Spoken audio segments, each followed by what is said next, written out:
Why does the moment of greatest fulfillment often arrive wrapped in such profound, debilitating guilt? You are standing at the edge of yourself, renewed, electric, perhaps reborn, and yet, the exhilaration is immediately undercut by the shame. We are taught that joy should be shared. That happiness should be transparent. But when the source of that acute, vitalizing pleasure lies outside the established boundaries of your committed life, you become a thief of your own experience.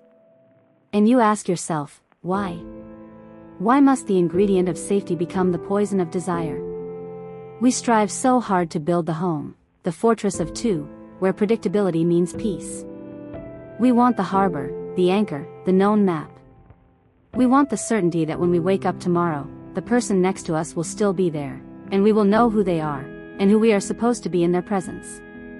But safety, while essential for survival, is utterly antithetical to desire.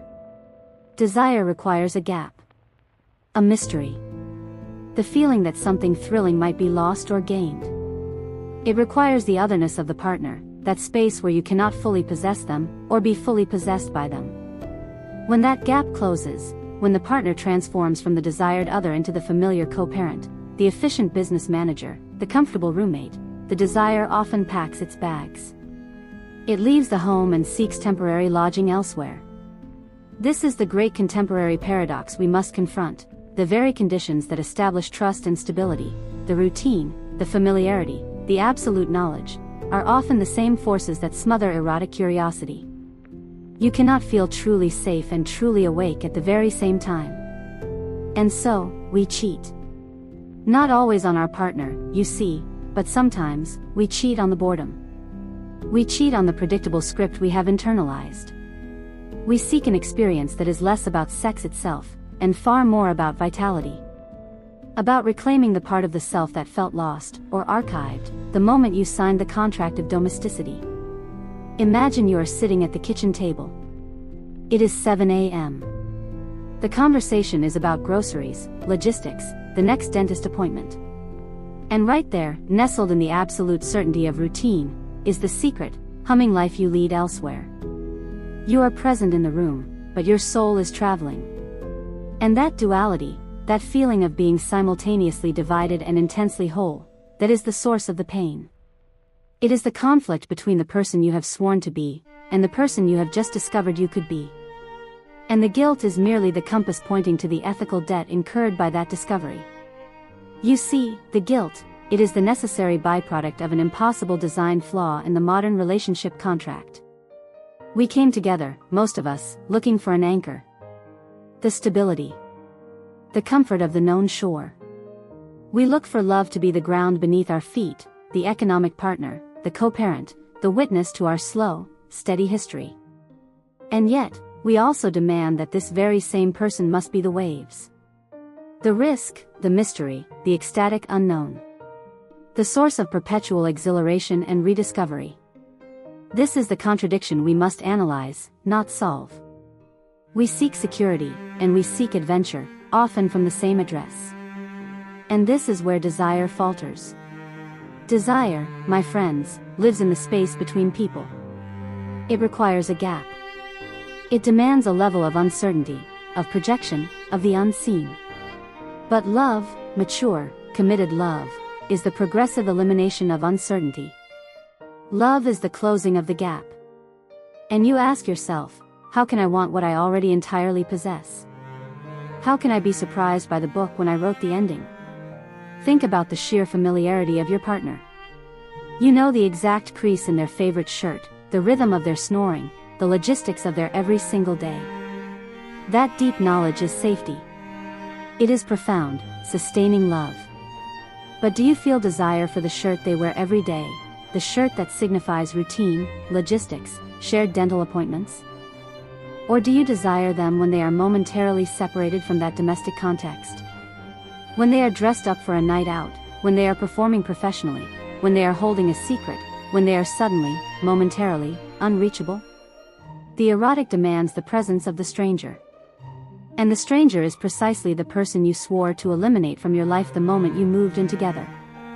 What an impossible burden we place upon one single human being. We ask them to be our entire village, our community, our therapist, our friend, our financial planner, our caregiver. And yet, we also demand they must remain the mystery, the stranger we met on that fateful night, who still retains the power to surprise us and unsettle the established order. We want the safety of the known, the predictability of the map. But desire lives on the edge of the map, in the territory marked, "Here be dragons." And when we feel suffocated by the safety we ourselves chose, we feel the gravitational pull toward the edge. This is not necessarily a failure of love, you see, it is the failure of the institution to accommodate two fundamentally contradictory, yet fundamentally human, drives. The yearning for home, and the yearning for elsewhere. The problem is proximity. We are so successful at creating safety that we eliminate the very conditions necessary for desire to breathe.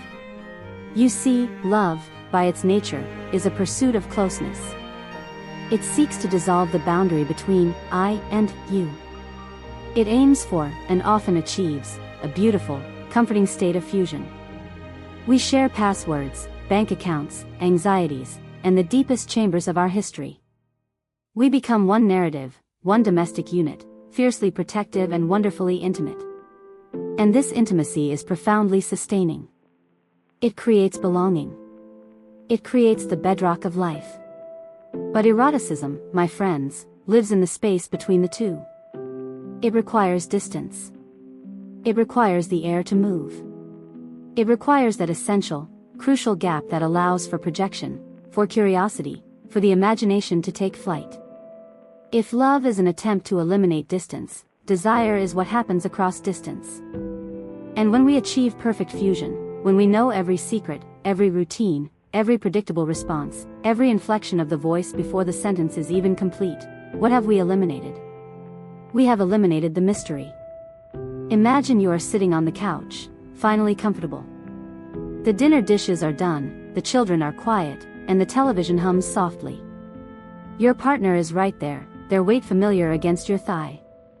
You know the exact cadence of their breathing, the slight tension in their jaw when they are tired, the specific smell of the detergent in their shirt. You have succeeded. You have built the ultimate shelter.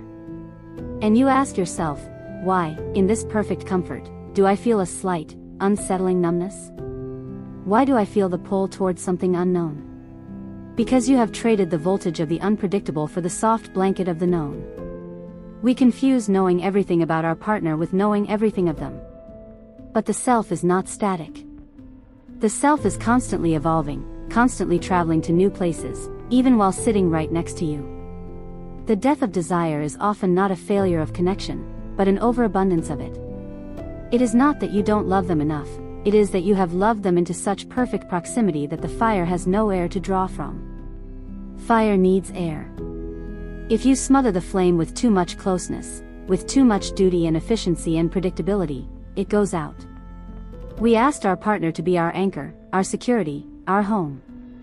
And in doing so, we essentially asked them to stop being the stranger, the one who could surprise us, the one who could destabilize our predictable equilibrium. We successfully domesticated the beloved. And now we look around our perfectly managed house and wonder why we no longer feel the vitality of the hunt. We wonder where the edge went. The edge is where desire resides. And we paved over it with safety. So the crisis of infidelity, or the crisis of boredom, is often not a plea to leave the home. It is a desperate, often clumsy, attempt to reintroduce distance into a relationship suffocated by its own success. It is a yearning, not for another person entirely, but for the unlived parts of ourselves that we locked away for the sake of stability. We seek someone else to remind us that we, too, are still capable of being a mystery. The danger, after the crisis, is to try and heal the wound by tightening the knot, by controlling the narrative, by insisting on transparency that leaves nothing to the imagination. But desire, you see, does not flourish under surveillance. It suffocates under the weight of complete knowledge. The solution is not to find a new, perfect partner.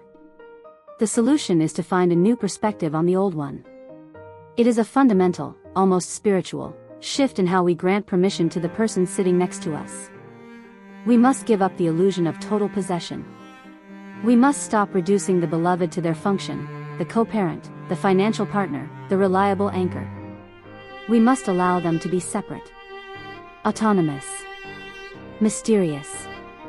The bridge back to desire is not proximity, it is imagination. It requires courage. The courage to acknowledge that the person you share a mortgage with, the person whose breath you hear every morning, is fundamentally, and essentially, their own. Imagine this, a simple experiment in distance and recognition. You are at a crowded event, perhaps a gala, a work reception, a large party. Your partner is across the room. They are engaged in an animated, passionate conversation with someone you do not know. They are leaning forward, laughing, gesticulating wildly, their posture embodying a fierce and compelling confidence you rarely witness at the kitchen table. They are performing their self, the professional self, the intellectual self, the social self, for someone else. You watch them from a distance, perhaps sipping your wine, and for a split second, the familiarity drops away. You forget that they wake up next to you every morning. They are vibrant. They are shining. They are powerful. They are a stranger. And in that moment of acute recognition, you feel a slight, essential pang. A mix of pride, curiosity, and a faint, necessary jealousy. This jealousy is crucial. It is not the destructive kind, it is the recognition that this magnificent creature, shining brightly in the periphery, belongs primarily to themselves. They are not your property. They are not merely an extension of your domestic tranquility. They are an independent force. And in that sudden, shocking distance, the magnetic pull returns. The desire to know them again.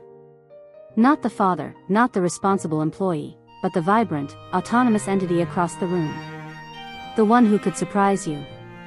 The one who remains, delightfully, unpredictable. This is the reintroduction of the edge.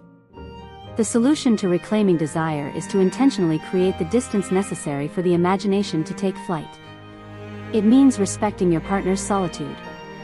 It means encouraging them to travel alone, to pursue interests that have nothing to do with you, to cultivate a secret garden of the self where you are not invited. Because when they return from that autonomous space, they are returning from the realm of the stranger, carrying the scent of the unknown. And you are forced to ask, who is this person entering my home? We must stop asking, who are you to me, and start asking, who are you in the world? This is the ethical demand of long-term love, to honor the other person's otherness. To hold the paradox that intimacy thrives not on blending, but on the perpetual tension between fusion and separation. It is not a problem to be solved. It is a fundamental paradox to be managed with grace, curiosity, and a deep respect for the unknown territory that constitutes the heart of the person we choose to love. The vitality you seek is found precisely in the exquisite discomfort of their enduring mystery. And so, we arrive at the threshold, the bridge between the autonomous self and the committed self. You see, the yearning for the other is often a yearning for the other self, the self you feel you sacrificed at the altar of commitment. The infidelity, or the fantasy of it, is not always about rejecting the partner. It is often about reaching for a lost part of the self, a cry for vitality. It is the moment you look at your life, organized, predictable, safe, and you feel the existential friction of stability. You look at the calendar and the squares are not colors, they are just gray. And you ask yourself, how do I reconcile the comfort of home with the burning desire to wander? This is the great conclusion of our journey. Love is a place you have. It is the anchor, the security, the known landscape of shared history. But desire is a place you go.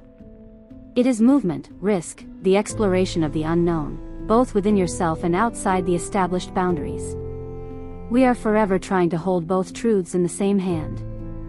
The ethical demand, then, is to bring the spirit of that journey, the aliveness, the curiosity, the self-reclamation, back into the relationship, without needing to cross the line to find it. But this is agonizing work. It demands that we introduce the very elements that structure tries to eliminate: mystery, risk, and the acknowledgement that everything could change.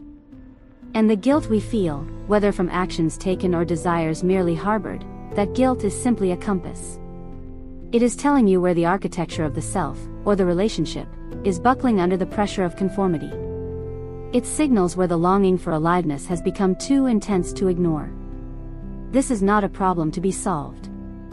It is a fundamental paradox to be managed. You will never eliminate the tension between your need for security and your need for adventure. To be alive is to live in that tension. To sustain long-term love is to constantly negotiate the distance between the two of you, ensuring that there is enough autonomy for breathing, and enough connection for safety. The health of your love is measured not by the absence of desire for others, but by the quality of the conversation you can have about the presence of that desire, and what it reveals about the vitality you are currently lacking.